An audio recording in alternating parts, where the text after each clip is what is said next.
तो अब हम महाराज श्री का परिचय लेंगे। पहले तो वो बड़े कथावाचक हैं और बहुत सारी कथाएं उन्होंने की हैं। आसपास के क्षेत्रों में सभी उनको जानते हैं और उनका जो शुभ नाम है पंडित अनिल शास्त्री जी के नाम से उनको जानते हैं और कथा करते हैं। बड़े ऊंचे भागवत कथा प्रेमी हैं और भगवान की बड़ी असीम कृपा है इन पर। और वो आज हमें एक संदर्भ बताएंगे कि जब कथा की थी तो किसने सुनाई थी, किसको सुनाई थी। पूरी कथा में जो लौकिक कल्याण हुआ वो तो अलग हुआ, साथ में एक प्रेत का कल्याण हुआ। उस प्रेत का नाम क्या था वो महाराज हमें बताएंगे। ये तो आप मनु भैया जी के शरण में आए हैं तो ठीक होके ही जाएंगे। जो भी यहाँ आया है वो ठीक होके ही जाएगा। शास्त्रों में जो जो नाम वर्णित हैं, चाहे वो भूत हो, प्रेत हो, पिशाच हो, जो जो लिखा है शास्त्रों में वो सब मौजूद है। सब मौजूद। जब तक कोई चीज का नाम होता है ना, जब नाम होता है तो वो चीज है। उसका नाम है, उसका आधार है, जिसका आधार है उसका नाम। जो चीज नहीं है, शास्त्रों में नाम नहीं आया तो वो चीज नहीं है। तो बहुत जो है ये श्रीमद् भागवत के जैसे बताया, प्रथम जो महात्म्य आता है भागवत में, महात्म्य जो है, महात्म्य ही जो है एक बहुत सुंदर जो है गौकर्ण धुंधकारी की कथा आती है जी। लेकिन कर्म से ही व्यक्ति प्रेत बनता है। तो उन्होंने कर्म ही कुछ ऐसे किए जिससे वह प्रेत बने। प्रेत बन गए तो बहुत सारे उपाय किए उनके भाई गौकर्ण जी ने, लेकिन उनका उद्धार नहीं हो पा रहा था। फिर भी जो है उन्होंने प्रयास नहीं छोड़ा।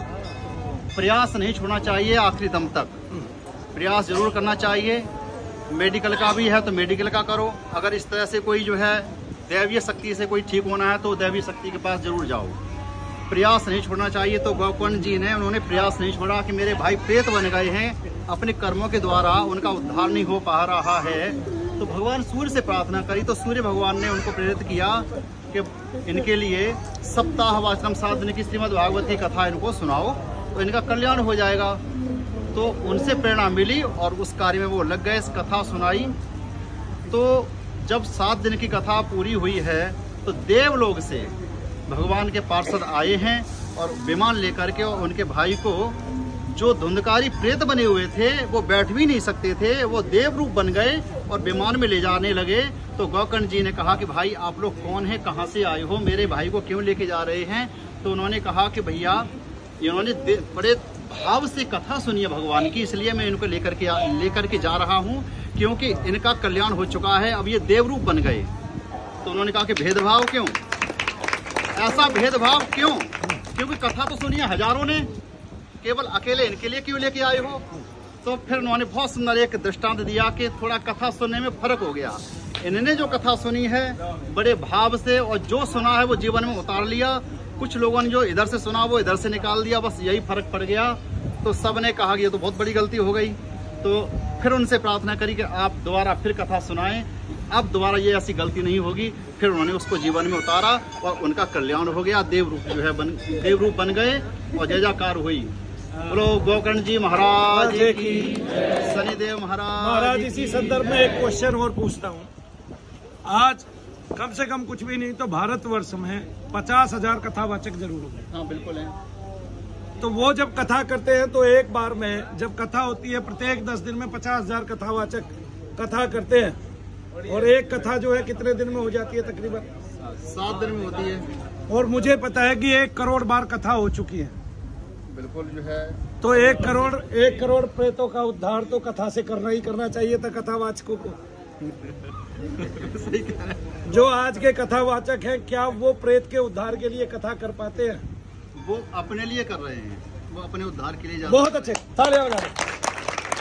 ये क्योंकि इनका जो स्वामित्व है वो मनु भैया जैसा है, ना लोभ है, ना लालच है, ना कीर्ति की चिंता है, ना कोई वाद है, ना विवाद है, ना अपवाद है। इनका जीवन इस तरह का बहुत शांत जीवन है और वो जो है निर्लोभी होके ये सारा काम करते हैं, भगवत कथा करते हैं। उनका कोई बंधन नहीं है कि मैंने कथा में इतना पैसा लेना है।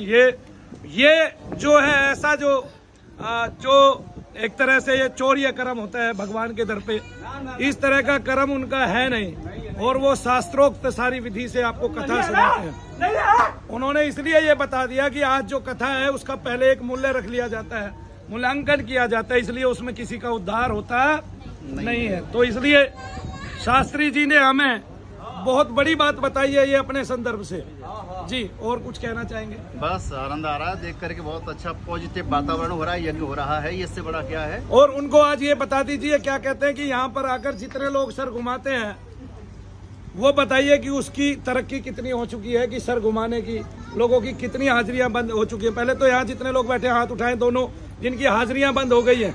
जो घूमते थे, अरे भाई तू तो अभी भी हाजिरी ले रहा है। जो घूम, देखिए ये सब जिनको डॉक्टरों ने वो सीजियोफ्रेनिया यहाँ पे अब शनि धाम में आते ही 8 बार हाजिरी बंद हो जाती है। ऐसी देव दुर्लभ कृपा है कि कोई व्यक्ति तो संसार में खेलता है, कूदता है, उछलता है, प्रेतोन्माद से पीड़ित है। और उन्माद शब्द की व्याख्या ये है कि कामाधिक है जी, लोभाधिक, और जो है मतलब उन्मत्त होकर, ठीक है जी। और दूसरों को पीड़ा देने के लिए जब वो उछलता कूदता है तब उसको प्रेतोन्माद बोलते हैं। और तरह तरह की भाव मुद्राएं बनाता है और इस तरह करता है जैसे ये अभी कर रहा है। कभी नाक सिकोड़ता है, कभी भौं सिकोड़ता है, कभी डराता है किसी को, कभी प्यार से बोलता है। तो इस तरह का जो उन्माद है वो प्रेतोन्माद कहलाता है। और ये भी शनि धाम में अब 8 बार रहता है या करने, उसका वो बंद हो जाता है। और इसके उदाहरण हमने दे दिए। शनिदेव महाराज की